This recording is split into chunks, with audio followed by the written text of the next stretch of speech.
In this episode of Highlight Sundays, PSAs, SSDs, and LCDs.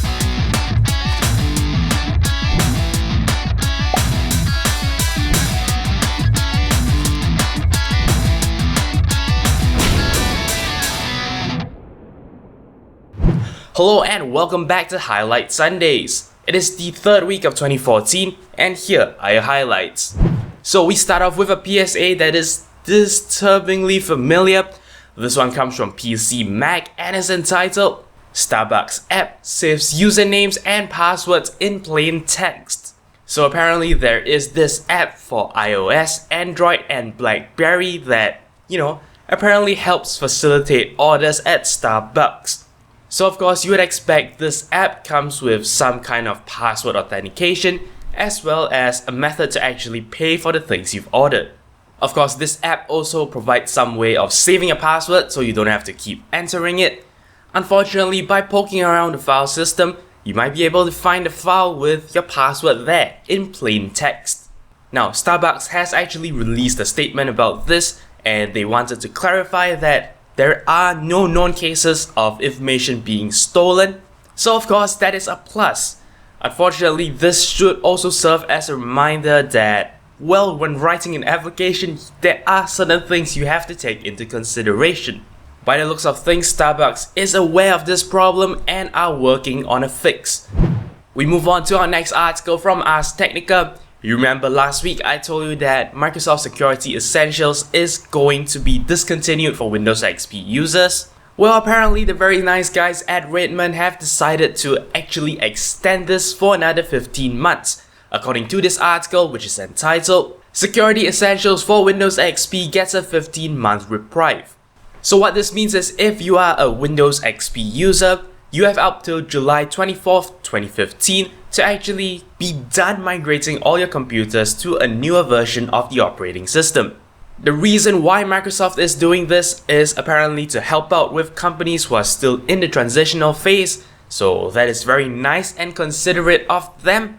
So for those of you who are still using Windows XP, well, you should be feeling a little bit better, but it's about time to move on anyway. So, well, you have 15 more months to go through that whole process. So moving out of the PSAs into the SSDs, we have this article from PCWorld that is entitled How to Restore Your SSD to Peak Performance. Now, if you are even slightly interested in computing hardware like I am, you would really want to check out this particular article. It contains a lot of technical details regarding SSDs, how they work, and what kind of pitfalls they encounter after time. You see, apparently SSDs are only fast when you are writing to a clean block. If you are actually trying to overwrite some data, what's gonna happen is you're gonna have to waste a lot of time erasing the data that's already there before you can actually write the new data onto that position. And that in a nutshell is why SSDs get slower and slower over time. This article actually goes into even further technical detail as to why this is happening, what are some of the measures to actually prevent this from happening, or even restore an SSD that has already fallen into this problem. So yeah, if you are an SSD user or if you are just interested in hardware, I do recommend you check out this article from PCWorld.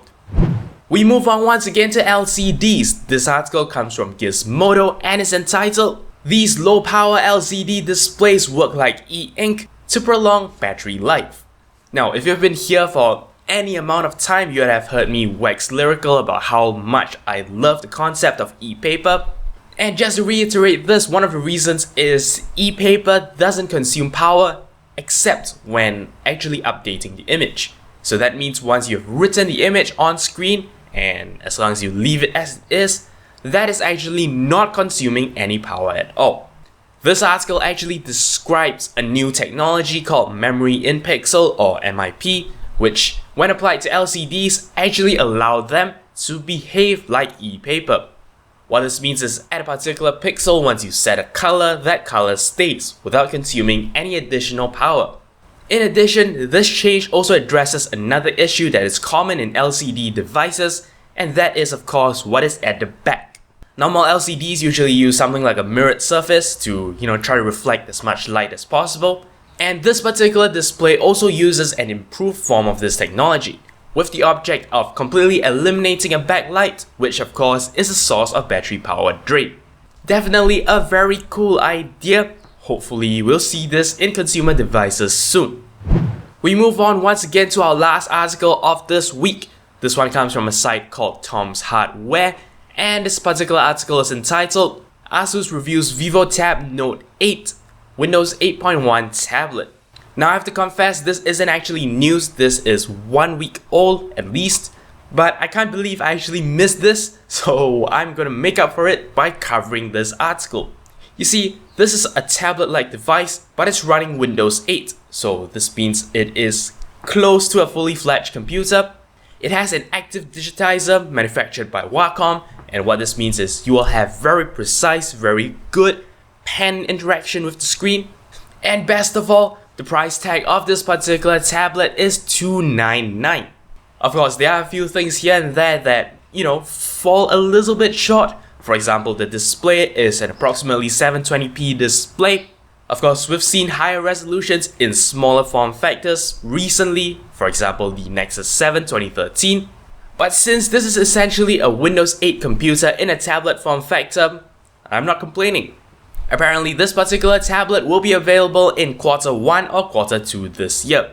So I'm definitely looking forward to reviews, and who knows, maybe I'll get my hands on one. Alright, that's it for all the articles we have this week. Just very quick vlog segments to, keep you in touch with what's going on. First, we've just had one episode of Search Algorithms. I hope you are enjoying that stuff. Of course, as usual, I appreciate all feedback you have for me regarding those shows. I also need to confess that I'm not really actively doing Wednesday videos anymore.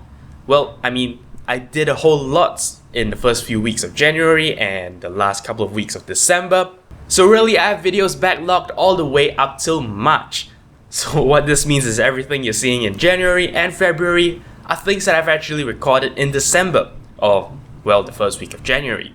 I'm having a pretty crazy semester, including some digital media production stuff, which means you might be seeing some of that appearing on this channel because they have a YouTube requirement, so enjoy that if it comes along. And I guess that's pretty much it. If you have any comments, queries or suggestions, feel free to leave a comment in the comment section below. Don't forget to check out the official Twitter account for this channel at twitter.com/0612tv. As always, I appreciate every like, favorite and subscription you give me. But until next time, you're watching 0612TV.